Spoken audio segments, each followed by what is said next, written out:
A컵 북은 애매한 실력을 가지고 있는데 이걸 뚫기 위해서 무엇을 해야 할까요? 오래 생각하며 한 문제를 꼼꼼히 보기 대 최대한 다양한 유형을 보기. 오래 생각하면은 다양한 유형을 안 보는 게 당연한 것인가? 다양한 유형을 보면 오래 생각하지 않는 게 당연한 것인가? 저는 이 질문부터 역으로 드리고 싶은데요. 오래 생각하는 것이 왜 다양한 문제를 보는 것과 대립되는 것이 되었을까? 대립될 이유가 없는데. 다양한 문제를 놓고 오래 생각하시면 되죠. 근데 왜 그렇게 생각하냐면 우리가 모의고사를 볼 때는 10개의 문제가 막힌다 해봐요. 예를 들어서 그럼 10개 막히는 문제가 뭐 편의상 1번부터 10번이나 해봅시다. 안 막히는 문제 20개 풀었다 치고 그 1번부터 10번을 이제 자기가 이래요. 1번을 조금 보다가 막히면 2번을 봐요. 또 보다 막히면 3번을 봐요. 또 보다 막히면 4번을 봐요. 그러다 10번을 봐요. 아, 다 막혀. 또 1번을 봐요. 2번을 봐요. 3번을 봐요. 이러다가 할 수 있는 게 있으면 하고 이렇게 진행한단 말이죠. 근데 평소에 공부할 때는 한 문제를 놓고 오래 생각을 하라고 하면서 그 오래 생각하는 모든 시간에 다른 문제를 하지 않는다고 생각하죠. 예를 들면 저 같은 사람은 저도 뭐 요즘에는 그런 문제가 거의 없습니다만 강사 생활하면서 어떤 한 문제 놓고 일주일 동안 푼 적이 있어요. 예. 그 문제 정확하게 기억하고 있어요. 뭔지. 근데 그 문제를 일주일 동안 푼다라고 했을 때 내가 일주일 동안 나 강의도 안 하고 아무것도 안 하고 내가 진짜 밥도 안 먹고 뭐 물도 안 마시고 잠도 안 자고 이것만 생각하고 있다. 이게 아니거든요. 일주일 동안 다른 거 할 일 다 하고 다른 문제들 얼마나 많이 풀겠어요. 강사 생활 하고 있는데. 틈틈이 생각하는 거죠. 그게 중요한 거 아닌가 하는 생각이에요. 한 문제를 몇 시간이고 그것만 붙들고 있다 해서 집중력이 향상되지 않아요. 여러분 수학자가 아니에요. 그럴 리가 없어요. 수학자들도 그렇게 안 해요. 그리고 그렇게 안 해요.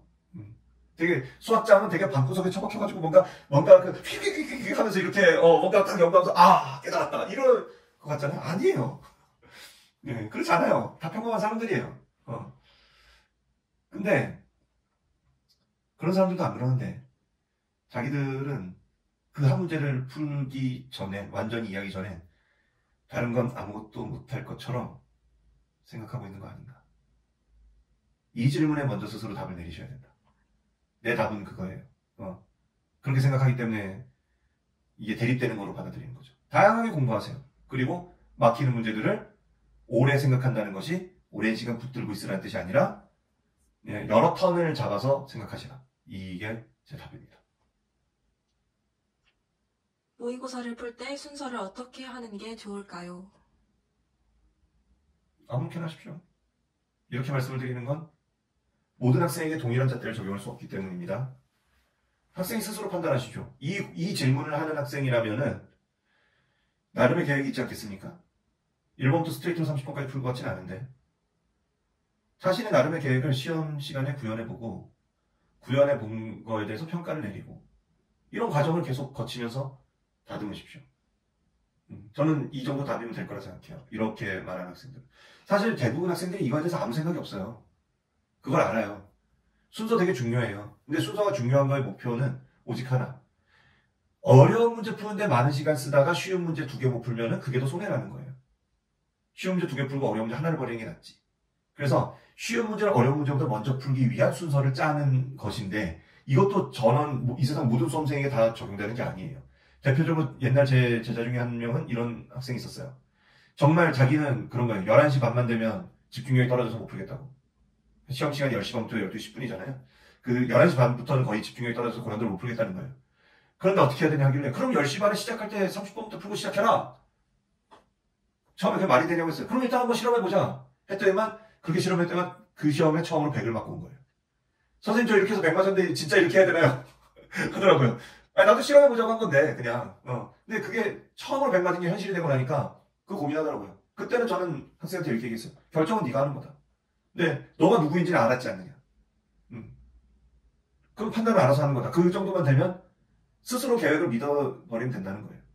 자기가 계획을 세우고 자기 계획대로 밀면 된다. 이렇게 생각해야지 선생님이 점지해주는 계획을 따라간다. 이거는 좀 아닌 것 같아요. 저는. 그렇게 생각합니다.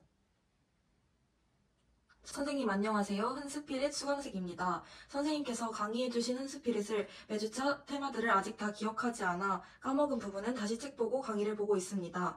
이동할 때 풀이 해설 강의도 보는데 너무 개념에 집착하는 것일까요? 선생님께서 하는 풀이 도중에 사용하신 방법을 제가 모를 때 이해하려고 하고 외우려고 하니까 좀 많은 시간이 걸립니다. 아직 패스파인더를 풀고 있어 진도가 많이 느린 것 같아 불안해서 여쭤봅니다.